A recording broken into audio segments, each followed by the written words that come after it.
বাংলাদেশি কমিউনিটির পেশেন্টদের ভিতরে যে তার ভিতরে একটি হচ্ছে ওভারিয়ান সিস্ট, পিটুইটারি অ্যাডিনোমা।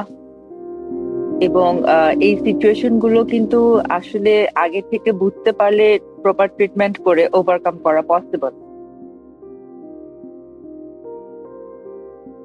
কিন্তু আমরা জানি যে পিটুইটারি অ্যাডিনোমার মতো একটি সিচুয়েশন যদি ডিলে হয়ে যায়, সেটা কিন্তু আসলে পেশেন্টের মৃত্যুর কারণ পর্যন্ত হতে পারে। মেনস্ট্রুয়েশনের ইরেগুলারিটি হচ্ছে, হ্যাঁ হয়তো মেনস্ট্রুয়েশন হচ্ছে না, আবার দেখা যাচ্ছে খুব ইরেগুলার হচ্ছে, 3 মাস 6 মাস গ্যাপ যাচ্ছে আবার হচ্ছে, আবার দেখা যাচ্ছে যে থাইরয়েডের জন্য তার থাইরয়েড প্রবলেমটা দেখা দিচ্ছে, কিন্তু দেখা যাচ্ছে থাইরয়েডের স্ক্যান করে গ্ল্যান্ড এভরিথিং ইজ গুড। অনেক সময় কোনো মানে জন্মগত কারণ ছাড়াই তার ডায়াবেটিস হচ্ছে, তারপর ইনভেস্টিগেশন করে টেস্ট করতে গিয়ে তখন দেখা গেল যে তার টিউমার তৈরি হয়েছে। অনেকেই হয়তো বা হঠাৎ করে বুঝতে পারেন না যে কি ব্যাপার, কি হচ্ছে আমার, কেন হঠাৎ করে মাসিক অনিয়ম হয়ে গেল। যেরকম খুব কমন আমি যে সিচুয়েশন গুলো আমি দেখেছি আমাদের বাংলাদেশি কমিউনিটির পেশেন্টদের ভিতরে যে তার ভিতরে একটি হচ্ছে ওভারিয়ান সিস্ট, পিটুইটারি অ্যাডিনোমা। এবং এই সিচুয়েশন গুলো কিন্তু আসলে আগে থেকে বুঝতে পারলে প্রপার ট্রিটমেন্ট করে ওভারকাম করা পসিবল। কিন্তু আমরা জানি যে পিটুইটারি অ্যাডিনোমার মতো একটি সিচুয়েশন যদি ডিলে হয়ে যায়, সেটা কিন্তু আসলে পেশেন্টের মৃত্যুর কারণ পর্যন্ত হতে পারে। তো আমি আপনার কাছে একটু পার্সোনালি জানতে চাইবো যে আপনি যদি এই ওভারিয়ান সিস্ট এবং পিটুইটারি অ্যাডিনোমা এগুলো আরেকটু হাইলাইট করেন, তাহলে পেশেন্ট যদি, যেহেতু এগুলো খুব বেশি কমন, পেশেন্ট হয়তো বা তার আর্লি এইজে, হয়তো বা পেশেন্ট 32 বা 34 এরকম বয়সের একজন পেশেন্ট হঠাৎ করে দেখলেন যে তার রেগুলার সাইকেলটা বন্ধ হয়ে গেল। তো যেহেতু রিপ্রোডাক্টিভ এজ, অনেক সময় কিন্তু আসলে পেশেন্ট মিস করে থাকে। অনেকেই মনে করেন যে প্রেগনেন্সি বা এ ধরনের কোনো ইস্যু হচ্ছে কিনা, এবং দেখা যায় যে হয়তো বা অনেক সময় আমি দেখেছি যে মিস সাইকেলও মানুষ হয়তোবা একটু নেগলিজেন্সি করে, হয়তোবা সে চেক করলো না, ইমিডিয়েটলি চেক করলো না ডাক্তারের সাথে, ভাবলো যে ঠিক আছে 2 সাইকেল চলে গেল বা কিছু, তখন ভাবলো যে ঠিক আছে আমি ডাক্তারের কাছে যাই বা কি ব্যাপার কি।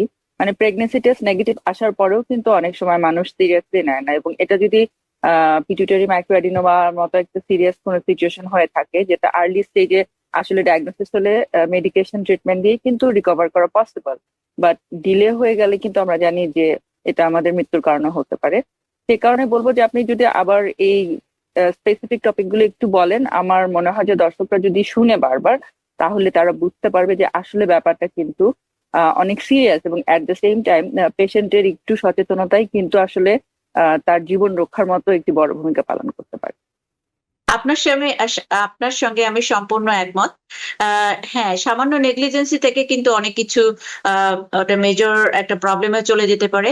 আবার খুব ইমিডিয়েটলি যদি আমরা কোনো কিছু ডক্টরের সাথে যোগাযোগ করি, তাহলে দেখা যায় যেটা লাইফ সেভিং, যেটা আমাদের অনেক বড় লম্বা সময়ের কোনো প্রবলেম থেকে আমাদেরকে সেভ করতে পারে। তো আপনি যেটা যেটা বলেছেন ওর উপরেই আমি বলছি যে পিটুইটারি টিউমারটা, এটা কিন্তু সবসময় এটা সিমটম থাকে না, এবং পিটুইটারি টিউমারের মধ্যে কিছু আছে হরমোন তৈরি করে, আর কিছু আছে হরমোন তৈরি করে না, জাস্ট একটা সলিড টিউমার হয়ে থাকে। তো যাদের হরমোন তৈরি করে না, সলিড একটা টিউমার হয়ে থাকে, তারা কিন্তু অনেক দিন পর্যন্ত তাদের তেমন কোনো সিমটম থাকে না। আর যে সিমটম গুলি থাকে সেটা খুবই নন স্পেসিফিক, হেডেক থাকে, জিজিনেস থাকে, যে হেডেকটা হচ্ছে যার তার সাথে অন্য কোনো হেডেকের ক্যারেক্টার মিলছে না। হ্যাঁ, তো অথবা কোনো কারণে দেখা গেলো এই হেডেকের জন্য দেখা মাইগ্রেনের মতো মনে হচ্ছে, তাকে ক্যাট স্ক্যান করলো, সিটি স্ক্যান হেড করলো, করার পরে তখন দেখা গেল যে এটা ইনসিডেন্টাল একটা ফাইন্ডিংস যে পিটুইটারি অ্যাডেনোমা আছে। এটা বেশিরভাগ সময় যাদের পিটুইটারি অ্যাডেনোমা, যেটা কোনো সিক্রেশন হরমোন তৈরি করে না, তাদের ক্ষেত্রে বেশিরভাগ সময় এইভাবেই ধরা পড়ে। যে আর যদি অনেক সময় টিউমার বড় হয়ে যায়, পিটুইটারি টিউমারটার সাথে আমাদের চোখের যে নার্ভটা চলে গেছে, তো ওটার সাথে একটা ক্রস, ওটার মধ্যে ওটা একটা আমরা বলি অপটিক কায়াসমা।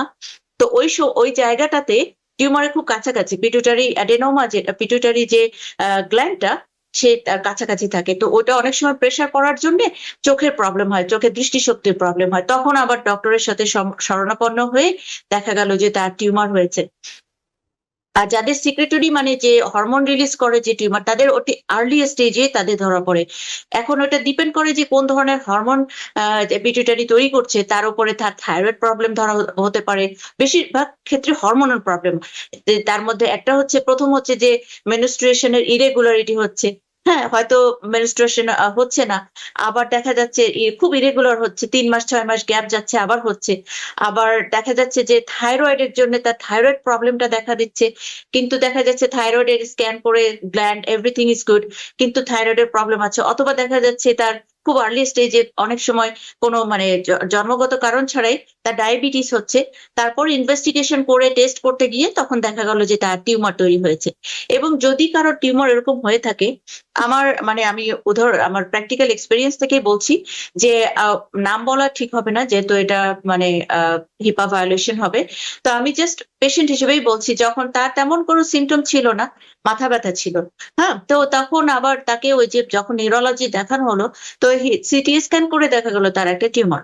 হ্যাঁ, তো এখন তার এই টিউমারটার জন্য তার প্রবলেম হচ্ছে যে মাথা ব্যথা করছে। হ্যাঁ, তো ওর তার চোখের যে নার্ভটা তার খুব কাছাকাছি কাছাকাছি চলে এসছে। এখন তার খুব মানে কিছুদিনের মধ্যেই তার সার্জারি হবে। আর এটা এখন সার্জারিটা অনেক সোজা, তার একেবারে মাথার মানে অনেক সোজা, মানে খুব নাকের মধ্যে দিয়ে ওখান থেকেই মানে অ্যাপ্রোচ করে টিউমারটাকে বের করে দেওয়া হয়, এবং টিউমারটা বের হয়ে গেলে তার পক্ষে ভালো। কিন্তু যাদের সিক্রেটরি টিউমার থাকে, যাদের এই হরমোনাল প্রবলেম হচ্ছে, তারা যদি মানে আপনারা আপনাদের প্রাইমারি কেয়ার ডক্টর তো অবশ্যই দেখাবেন, এবং তার সাথে এখনো অনেক স্পেশালিস্ট আছে, রিপ্রোডাক্টিভ এন্ডোক্রাইনোলজি, রেগুলার যে জেনারেল এন্ডোক্রাইনোলজি আছে, রিপ্রোডাক্টিভ এন্ডোক্রাইনোলজি আছে। তো তাদের সাথে আপনি যোগাযোগ করবেন। তারা বিভিন্ন রকমের হরমোন টেস্ট করে দেখে, যখন তারা একটা ক্লু পাবেন, হরমোন টেস্ট করলে আমরা ব্লাডে যে হরমোন লেভেলটা দেখি, ওটা লেভেল দেখলে বোঝা যায় যে এরকম হরমোনের ইমব্যালেন্স হচ্ছে, কোন কারণে হচ্ছে, ওটা বের করে খুব সহজেই বের করা যায়। এবং তার উপরে নির্ভর করে আপনার ট্রিটমেন্টটা যদি আর্লি স্টেজে করা যায়, তাহলে এটার থেকে যে কোনো পার্মানেন্ট বা কোনো লম্বা সময়ের কোনো সমস্যা হবে না আশা করি। আর ওভারি আপনি যেটা বললেন, ওভারিয়ান সিস্টটা খুবই কমন। তবে আমাদের যারা ইয়াং এজের মেয়েদেরকে আমরা দেখি যাদের সিস্ট হচ্ছে, এটাও আরেকটা জিনিস, অনেক দিন ধরে এটা সিমটোম্যাটিক থাকে। আর ওভারির ওই জায়গাটা এত আমাদের মানে আমাদের অ্যাবডোমেন, আমাদের পেটের ওই জায়গাটা এত লুজ থাকে, একটু শিথিল থাকার জন্য ওভারির টিউমার হয়ে গেলেও যদি এটা কোনো সিমটম না করে, মানে ধরেন বিভিন্ন ধরনের সিমটম হতে পারে, যদি কোনো অবস্ট্রাকশন না করে, টিউব বন্ধ করে না দেয়, বা যদি এখান থেকে কোনো, যদি এটা বার্স্ট না করে, অনেক সময় টিউমার ছোট ছোট সিস্ট গুলি বার্স্ট করে যায়, তখন পেইন হয়। হ্যাঁ, যদি না হয় অনেকদিন পর্যন্ত এটা সিমটোমেটিক থাকতে পারে, এবং দেখা যায় অনেকের অনেক বড় টিউমার হয়ে গেছে কিন্তু তার কোনো সিমটম নাই, অন্য কোনো কারণে তার পেলভিক আল্ট্রাসাউন্ড করতে গিয়ে ধরা পড়েছে। তো যদি এরকম যদি কারোর মানে সিমটম থাকে, অবশ্যই আপনি আপনার জিওআইএন গাইনোকোলজিস্টের সাথে যোগাযোগ করবেন, এবং সেখানে টেস্ট করার পরে যদি দেখা যায়, সিস্টের উপরে ডিপেন্ড করে, বেশিরভাগ ক্ষেত্রে বেনাইন সিস্ট হয়। হ্যাঁ, তো যদি ওরকম মানে বেনাইন সিস্ট হলেও, বড় ধরনের সিস্ট হলে অনেক মেকানিক্যাল প্রবলেম করে সারাউন্ডিং এ। তো ওইটার ট্রিটমেন্ট করে ফেললে তো আপনার সহজেই সমস্যাটা সমাধান হয়ে যায়। আবার কিছু টিউমার আছে যেটা ওভারিতে হয়, যেটা মানে খুব কমন না, সেটাও মানে এন্ডোক্রাইনোলজি আমরা বলা হয়, যে ওখান থেকে অনেক ধরনের হরমোন সিক্রেশন করে, তার জন্য মেনস্ট্রুয়েশনের ইরেগুলারিটিস থেকে শুরু করে ইনফার্টিলিটি, অনেক কিছু হতে পারে। তো এরকম যদি কারোর হয়, প্রথম কথা হচ্ছে যে যদি কখনো কারো সমস্যা হয়, ধরেন মেনস্ট্রুয়াল ইরেগুলারিটি তো মেইন সিমটম, অনেক সময় যেটা ওভারিয়ান রিলেটেড বা রিপ্রোডাক্টিভ এরিয়া রিলেটেড যদি কোনো সিমটম আমাদের হয়, মেয়েদের হয়, কোনো সমস্যা হয়, তো প্রথম সিমটমটা কিন্তু আমরা দেখতে পাই হচ্ছে মেনস্ট্রুয়েশন। কারণ মেনস্ট্রুয়েশনটা 100% হরমোনের উপরে ডিপেন্ড করে, এবং একটা সুন্দর একটা রেগুলেশন আছে। সেই রেগুলেশনের যে চেইনটা ফিট, ওইখানে কোথাও একটা জায়গায় ব্রেক হলেই আমাদের মেনস্ট্রুয়েশনের ইরেগুলারিটিসটা ধরা পড়ে, ইনফার্টিলিটি হয়। তো সেক্ষেত্রে যত দ্রুত সম্ভব, এটা জাস্ট কিছু হয় না এটা না ভেবে ডক্টরের সাথে যোগাযোগ করলে অনেক যখন আমরা সবকিছু আর্লি ধরতে পারি, আর্লি ট্রিটমেন্ট করলে কিউর রেটটাও অনেক হাই থাকে, অনেক ভালো থাকে, তাকে আবার সুস্থ জীবনে ফিরে যাওয়ার সম্ভাবনা অনেক বেশি থাকে। ধন্যবাদ। অসংখ্য ধন্যবাদ ডক্টর বানু, আপনি খুব চমৎকার করে বলেছেন আসলে। সুপ্রিয় দর্শক, আসলে আমরা অনেকেই কিন্তু অনেক সময় প্রি ম্যাচিওর মেনোপজ হচ্ছে কোন স্পেসিফিক কারণে, এই জিনিসটি বুঝতে পারি না। যখন আমরা একটি মিস সাইকেল এক্সপিরিয়েন্স করি 1 মাস অথবা 2 মাস, অনেক সময় দেখা যায় যে অনেকে হয়তো বা সেলফ টেস্ট করেন এবং প্রেগনেন্সি টেস্ট কিন্তু অনেক সময় false positive false negative both হতে পারে। তো সেক্ষেত্রে কিন্তু আসলে আমাদের অবশ্যই উচিত যে কোনো নেগলিজেন্সি না করে ইমিডিয়েট ডক্টরের কাছে যাওয়া এবং ইনফরমেশন গুলো শেয়ার করে রিলেটেড যা যা টেস্ট করানো দরকার সেগুলো সব করে ফেলা। কারণ সেক্ষেত্রে কিন্তু আসলে আমরা যদি আর্লি ম্যানেজমেন্ট নিতে পারি যে আদার কোনো রিজন অথবা কোনো ডিজিজ কন্ডিশন থেকে এটি হচ্ছে এবং আমরা ভাবছি যে এটি আসলে একটি মিস সাইকেল, একটি কোনো প্রেগনেন্সি অথবা নর্মাল কোনো সিচুয়েশন। আমি দেখেছি অনেক পেশেন্ট যে অনেক দিন ধরে কিন্তু নেগলিজেন্সি করে, বিশেষভাবে ওভারিয়ান সিস্টার অনেক পেশেন্ট আছেন যে লং, সে হয়তোবা অনেক দিন ধরেই এ ধরনের ইরেগুলার সাইকেল এক্সপিরিয়েন্স করছেন, কিন্তু অনেক পরে হয়তোবা ডাক্তারের কাছে এসেছেন।